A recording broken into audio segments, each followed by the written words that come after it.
couple of ospreys They're busy building. have decided to make the north side of this East End sign Not something you see often. home. I wonder how many people from the highway here notice this. And it wasn't something the Normans saw yesterday. We sure didn't see it, and it's the first thing we saw coming in the driveway today. So Like a lot of others, seeing the beginnings of what could be I don't know who's doing what. something big. They seem to know what they're doing. They leave and they bring back a very specialized piece of timber.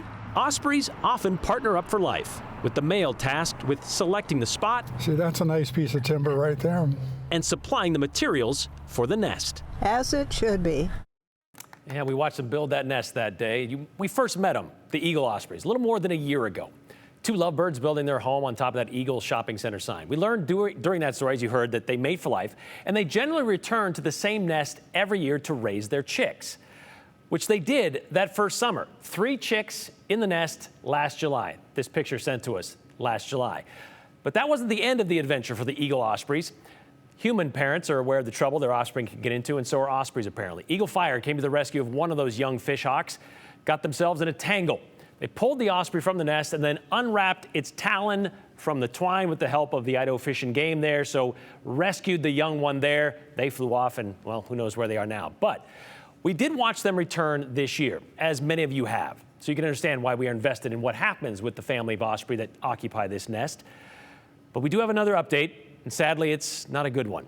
We've learned this week one of the parents was hit by a car on State Street and killed. And I know many of those who saw that happen or saw the remnants of what happened posted it on social media. Worried about the baby birds left behind? Well, Renee with Animals in Distress told us they can confirm there are still 2 to 3 babies in that nest, but they're going to leave them there.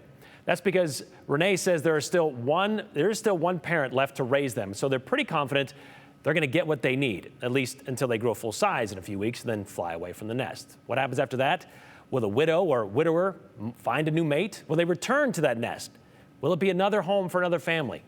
We'll just have to wait and see. But for right now, yep, it's a sad chapter in that story.